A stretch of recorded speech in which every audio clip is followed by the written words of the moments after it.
Ang lulutuin natin ngayon ay patatim. Umpisahan na natin. Ilagay na natin ang ating kawali. Ilagay ang mantika.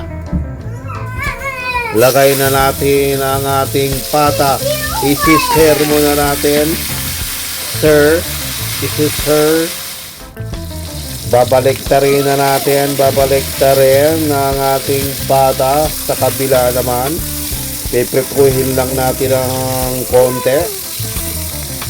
Ganyan.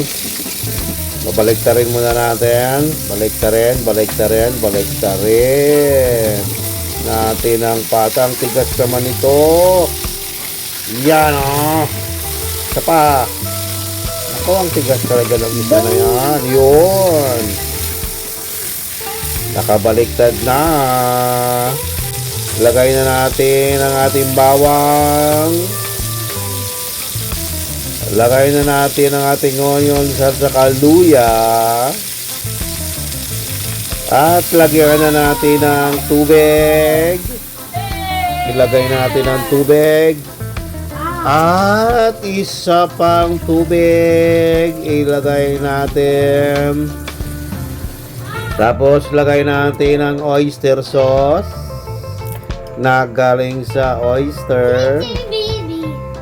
Ilagay natin ang patis, pampaalat. Patis. At ilagay natin ang toyo. Toyo, may toyo.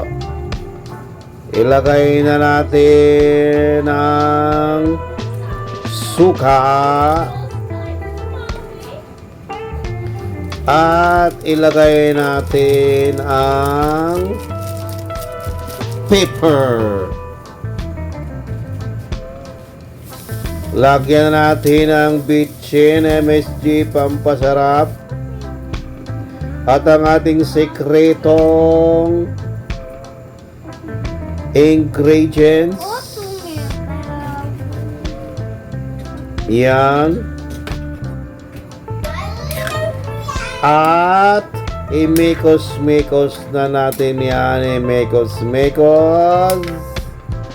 Mikos-mikos lang ng konti. At ilagay na natin ang ating beef. At ating takpan. Palambutin natin ang pata.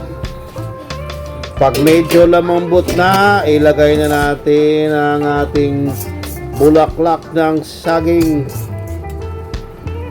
At ating takpan, palambutin pa talaga natin ang ating pata. Pagkatapos ng isang araw, ay lumambot na ang ating pata.